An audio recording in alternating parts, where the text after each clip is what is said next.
Forever lasted 3 years, 5 months, and 20 days. My calm, quiet, predictable existence started turning to shit 2 weeks earlier. My name is Mark and my wife of 3.5 years is Carly. We met at a career days event while I was earning my master's. She was extolling the virtues of the company she worked for. My degree and her company weren't a match, but we were. After a few cookie-cutter dates, things just caught fire. The karma was there. She was 6 months removed from an engagement, and I had been playing the field for the last 2 years. We spent most of my free time together. She was working a salaried position and I was knee-deep working on my thesis. We were both fairly conservative when it came to starting to have sex, but once it started there was no doubt we belonged together. We were married the summer after I graduated. We professed that our love would last forever. I landed a job geographically close enough to allow Carly to keep her job. I work in network solutions for a company based in northern Indiana. I'm a project manager and have a dozen people reporting to me. When we do a major client setup, a group of 4 or 5 of us will travel to the customer site for upwards of a week. I don't decide who travels. We have a group of project managers and my boss, Dennis, to make those decisions. We try to make sure everyone gets their feet wet doing on-site installs. This time I had 2 guys and 3 women. All had at least one on-site install in their background. At age 27, my master's degree was paying big dividends. All but one of this crew were older than me. This client had been difficult to work with, so the maturity of the crew would almost certainly be an asset.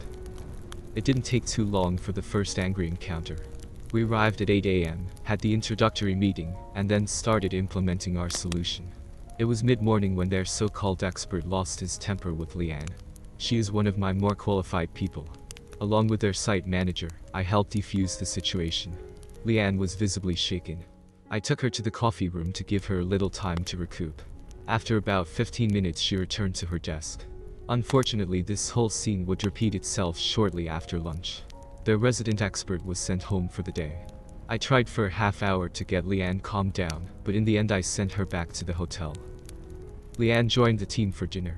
Afterwards I told them I was going to run around the park by the hotel and invited any or all to join me. Leanne was the only one to accept. We really didn't say much while we jogged until she broke the ice. Her voice was more pleasant than usual. You know, we could run away and live happily ever after. Go lay on the beach and enjoy ourselves. What brings that on, Leanne? Well, you know, just up and go. Leave everything behind. Leanne, let's not go there. You know the company policy about managers and those they manage. Okay. I sat in my room, quite dumbfounded by that discussion. I talked with Carly but didn't bring up Leanne's actions. Leanne had always been less than pleased that I was her superior. You know, the little snipes, the rolling of eyes, all the body language that indicates a lack of respect. I didn't know where today's conversation had come from. In the morning I approached Leanne. Things okay today? Quite curtly, I'm fine, Mark. Thankfully it was an uneventful day. Their expert expressed his doubts about what we were installing, but he didn't lose his temper. My team and I had dinner again. While waiting for our food, a guest ran into his server, knocking the tray of food to the floor. The guest was a jerk, yelling and screaming. After dinner I jogged by myself. I talked with Carly, then turned on the 10 p.m. news. I heard a knock on my door. I opened to find Leanne with her coat on. Hi Leanne. Everything alright? The tone of her voice was different. Just wanted to show you something you might like. She proceeded to unbutton her coat and displayed her naked body to me. Leanne, cover up. Thanks for the offer, but no. Go back to your room. I'll see you in the morning. She gave me a mock sad look, then smiled. Okay, bye. I decided I needed to alert Dennis. I sent an email requesting a moment of his time to talk privately about Leanne. That email would turn out to be very valuable for me. In the morning I approached Leanne. Things okay today? Quite curtly, I'm fine, Mark. She's good at what she does, but her behavior was nothing short of bizarre. Dennis responded to my email, later in the day, that he would try to get with me when I returned. Nothing unusual the rest of the trip. Things seemed to be fine back home. Leanne was just as brusque as she'd always been. I hope that whatever caused those 2 nights of strange were in the past. Stupid me. Sunday evening I received a text from Leanne. That was the best sex I've ever had, with lots of low-V-stroke emoticons. I hadn't seen Leanne since our plane landed on Friday evening. She must have mistakenly chosen my phone number when sending her lover a text. I did not respond. I would talk with her in the morning. The thought of Leanne with a lover was hard for me to imagine. Just saying, but the same could easily be said about me. Leanne, I think you mistakenly sent me a text last night. Quite curtly, Mark, I didn't send anyone a text message last night. I didn't press the issue. She was knee-deep debugging a problem. I had a very busy day myself. Tuesday night I received a sexting message from Leanne, complete with a naked selfie. Could the sex with you get any better? I don't think so, with more of those lovebird emoticons. I sent another email to Dennis, reminding him of my attempt to have a private conversation with him. He replied and apologized for not getting back to me. However, he put me off until next Monday, as he was out of town. Leanne called in sick on Wednesday. I would have to wait a day to confront her. My day was about as average as it had ever been. I really didn't expect it when someone called my name as I was getting into my car. Whatever I got hit with was sufficient to knock me out. I awoke in the air. The police took my statement and brought me up to date. Apparently Terry, Leanne's husband, had decided that I was having an affair with Leanne. He did an excellent job of beating the shit out of me. I had a concussion, 2 broken ribs, a hernia, and a broken hand. My face was heavily bandaged. Terry had left copies of Leanne's text and sexting picture with my unconscious body. The photo had been colored with a black marker to hide the face, tits, and pussy. Unfortunately, he had delivered the same copies to Carly. Carly answered her phone the first time I called. She hoped I would die a painful death. The hospital kept me overnight for observation, and now Carly would not answer her phone. On Thursday I took a cab back to my car, then drove home and stayed there. Carly wouldn't talk to me when she got home. Rather than starve, I had a pizza delivered. On Friday I went into the office, even though my side was killing me. Mid-afternoon I was told that I had been placed on paid leave. Apparently Terry had filed a complaint. My hearing would be Monday when Dennis returned. When I made it home I found Carly dressed like a slut. Where are you going dressed like that? I wasn't expecting you home so soon.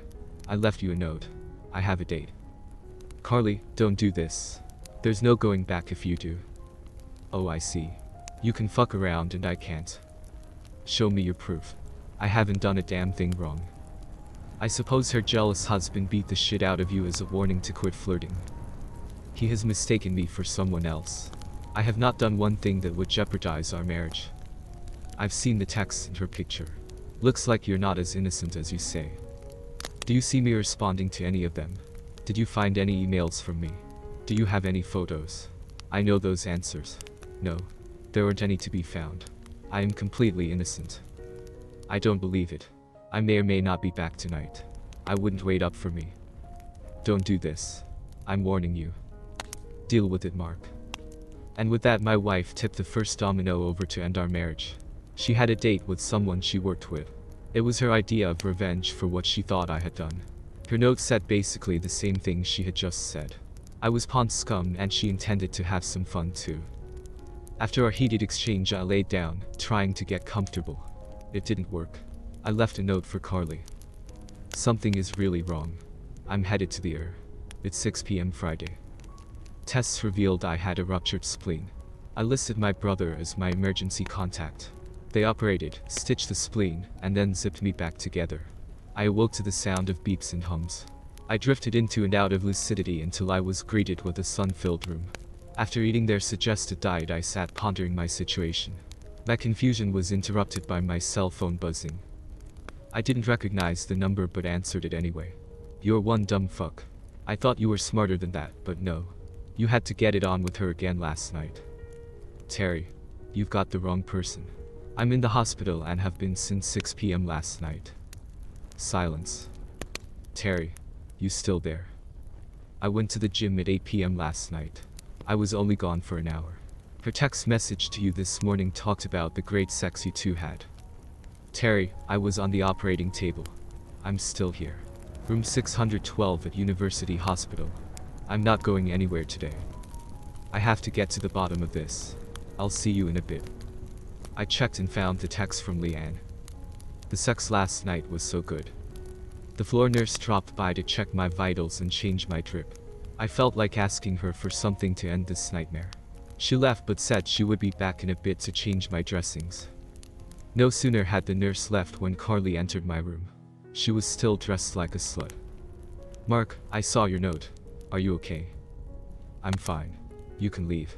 I don't want you around." "Mark, don't say that. I was worried about you and came right here when I read your note. That means you ended our marriage by staying out all night. Leave. Just get out." My voice had risen to the point that the floor nurse stuck her head in and asked if everything was alright. I asked her to escort Carly out of my room. Carly became belligerent. Security escorted Carly out. I was trying to make sense of what Leanne was doing to me. Revenge. For what? Turning her down. Being her boss. It had to be she thought my phone number was for someone else. Nothing else made any sense. Carly called my cell. "What didn't you understand? Our marriage is over. Leave me alone." "Mark, that's bullshit. You fucked around and now you're all high and mighty."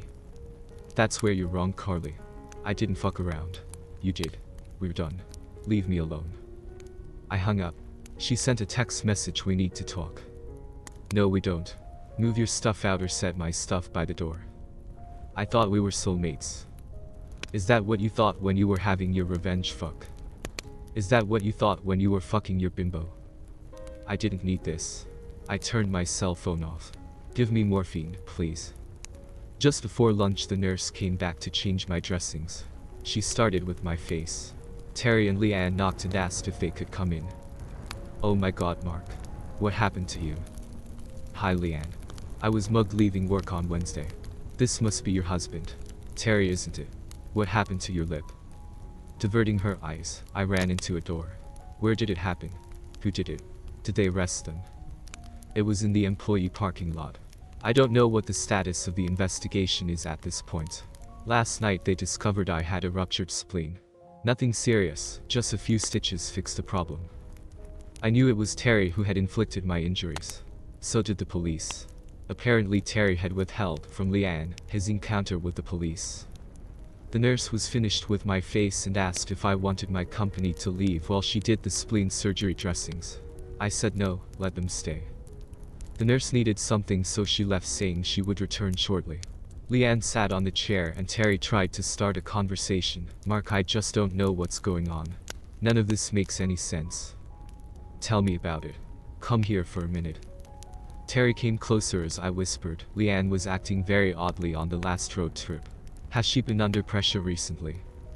Whispering back, "Her mother died in a car crash last Christmas, and her sister just started chemo for breast cancer. She seems to be dealing with it okay." The nurse returned, so Terry backed up against the wall. It got quiet in the room. Carly stormed in and started yelling at me and Leanne. The nurse called security. Terry restrained Carly until security arrived. After the peace and quiet was restored, the nurse continued her work. Leanne got up and stood close enough to hold my hand. "Last night was awesome. We need to go to that beach again. The sex with you is so good." Terry, myself, and the attending nurse stared in disbelief. The nurse looked at Terry and said, "Don't let her leave. I'll be right back."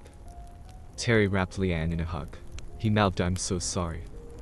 After about 5 minutes, the nurse and a pair of doctors escorted Terry and Leanne from the room. I had all afternoon to replay the entire 2 weeks. There were two very different Leanne personalities. It was several hours later when Terry returned. He was very apologetic. He asked me about her odd behavior. When I told him of the angry encounter, he lit up. "I'll be right back." He returned with a doctor. I repeated my story. Terry began, "Mark, when Leanne was a child, she was mentally abused quite severely. Her father was relentless in his verbal mistreatment of her. She has been in the midst of a nervous breakdown since last week's encounter. You said she did something strange the day after her work encounter. Was there any conflict involving her that day?" I said no, but then thought about the guest and the tray. While we were eating dinner, a guest had an angry encounter with the waitstaff. The doctor joined in. That would do it. She has what we call dissociative identity disorder. Basically, she has dual personalities. It is usually a reaction to trauma as a way to help a person avoid bad memories. You must have been the person who interceded on her behalf. You made an imprint on her fantasy personality. So what about Sunday and Tuesday? Did something go on those days?" Terry offered. "She backed into the lawnmower on Sunday. I yelled at her for being so careless. I found her text to you on Tuesday. We had an angry encounter. The more she denied, the angrier I got. I finally left the house and didn't return until after midnight. How about last night? We had a knockdown fight again. She was upset that I had filed a complaint against you. She was still denying an affair, and that just pissed the hell out of me. I can't tell you how bad I feel for you. You did nothing wrong and I've made a mess of your life. Terry, knowing what we know now, I can't say I blame you. Doc, what can you do for Leanne? Very little. She needs extensive counseling to help her understand what's happened to her. People get over it. It just takes time. I need to get going, but feel free to ask for me if you have any other questions. Terry apologized again, then left. Even though she had turned my life upside down, I really did feel sorry for Leanne. They informed me that I would likely be released by noon on Sunday, if I had an uneventful evening. I sent an email to Dennis asking him to please contact Terry, as there had been some pertinent developments. I scrolled through the text messages from Carly. A whole lot of anger being vented towards me. It saddened me to think that this strange set of circumstances had ended my marriage. I played the voicemails, but her attempts to justify her actions only fueled my anger. They all hit the trash can. On Sunday I drove back to find my house as I had left it. Carly had not moved out and my stuff was still there. I started packing what I thought I'd need for the next week. Dennis called around 3 p.m. and asked if he could drop by. He said everyone was convinced I was not at fault and had done nothing wrong. My attempt to talk to him about Leanne, along with Terry explaining her medical issue, had satisfied all of higher management's concerns. I was reinstated and this would be expunged from my employment history. Leanne had been placed on unpaid leave. I had just placed the last sack in my car when Carly pulled into the driveway. So like some chicken shit you're just going to turn and run. What a fucking pussy. Carly, Leanne had a nervous breakdown. Nothing she alleged ever occurred. She's under observation at university. You should talk to Terry to confirm what I'm saying. I'm cutting my losses and I'm going to start over with someone who I hope thinks before she acts. I thought that was you. I couldn't have been more wrong. Thanks for the good times, but I really never want to see or hear from you again. Mark, don't go. She made it up. How was I supposed to know? Mark, please don't go. Carly, it doesn't work that way. I don't plan on spending the next 40 years worried if whatever I've done that day is enough for you to go to the bar and fuck whoever happens to be there. I won't stay married to a woman who uses her cunt as a weapon of revenge. Mark, no. This is just a big misunderstanding. We can get by this. Don't go. I'm sorry. Please. I shook my head and closed my car door. She's convinced we can get past this misunderstanding. Are you fucking kidding me? A misunderstanding. The tone of the text and voicemails had certainly changed. Apparently she thought I would get over this in a few days. My hopes for an amicable divorce were not to be. We have no kids, no pots of gold to divide, yet the judge orders 2 months of weekly counseling sessions. Apparently Carly saying she didn't want a divorce was the reason behind this roadblock. As much as I wanted to skip them, I certainly didn't need any blemishes on my reputation. The first session ended badly. The counselor tried a divide and conquer approach. I sat in an empty conference room while Carly stated her case. Then we swapped chairs. Mark, tell me how you feel. How do I feel? Pretty simple. I won't stay married to a woman who uses her cunt as a weapon of revenge. Game over. Good night, Doc. Mark, you do realize she thought you had cheated. That diploma on the wall, did you find it in a box of cereal? What part of what I just said didn't you understand? Insults don't help us resolve this, Mark. I know you're angry, but you have several years together. Do you still love her? I love who I thought she was. Do I love who she turned out to be? No. Are we done? What can she do to regain your trust? I won't stay married to a woman who uses her cunt as a weapon of revenge. You've already said that.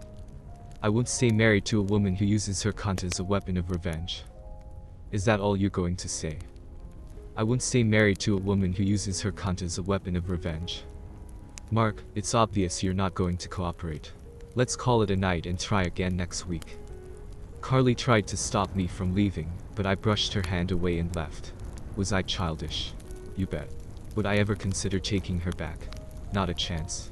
I'm 27 and hope to be married for 50 years. She exposed how vindictive she could be with just someone's accusation. Round 2 went about as well as round 1. Mark, would you like to start? Doc, what do I have to do to satisfy the court order? You have to attend these sessions. It would help both of you if you tried to understand each other's feelings. But I don't have to try, do I? Mark, you should try. Okay, Carly, I won't stay married to a woman who uses her cunt as a weapon of revenge. You two can talk about whatever you want until I can leave. You are acting very childish, Mark. Insults don't help us resolve this, Doc. I know you're angry. Do you still love your job? Carly, why don't you tell Mark your feelings? I stared at the counselor and hummed a song I had heard on my way over. I couldn't quite drown out Carly's attempt to cleanse her soul, but I did a pretty good job of it. I waited until the counselor's lips moved. If I read her lips right, it started with Mark. Sorry, Doc, what did you say? I said, what do you feel about what Carly has said? I won't stay married to a woman who uses her cunt as a weapon of revenge. I heard the sobs and watched the counselor putting her notes away. My attorney called the next day and said we needed to appear before the judge. Your Honor, my client has attended the sessions as ordered. He has no desire to stay married. There is nothing the counselor can say or do to change that. There is nothing his wife can say or do to change that. The counselor has indicated he's not being cooperative, yet this court and the counselor refuse to listen to what my client is saying. Pouring water on the ashes where the bridge used to be won't rebuild the bridge. Please grant the petition. Thank you. That's why I paid him the big bucks. Petition granted. I must be some kind of lightning rod for a certain kind of woman. Carly was turning out to be as crazy as Leanne. She would wait for me after work. She would run into me at the grocery store. I would never give her the satisfaction of explaining her actions. Her text messages invited me out on dates. No matter what I said or did, she persisted. I finally found something to slow her down.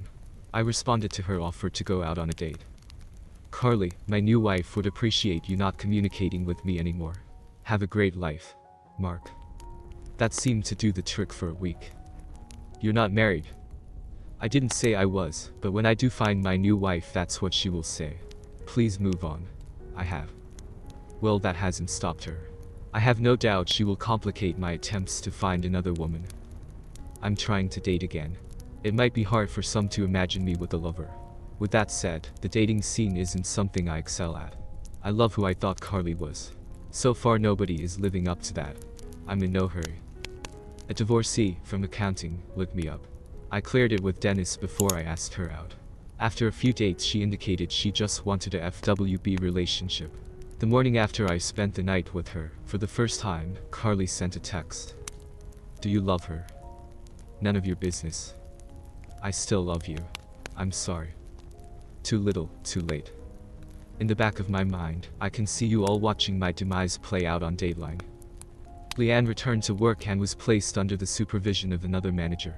I do my best to avoid her. She has never said or done anything odd again. The police didn't want or need me to cooperate to convict Harry. The security cameras provided everything they needed. I did appear at his sentencing to ask the court for lenience. He was given a suspended sentence, but he still has a felony conviction. Having a FWB works for now, but I want a soulmate. Preferably one that understands that the intercourse required to resolve a conflict has no sexual connotation. Thanks to the user more and more for this incredible story. I can't believe Carly was so stupid to take her revenge by give away her body for free. It feels like she was just waiting for the right moment. What do you guys think? What would your wife do in this situation? Let me know in the comments.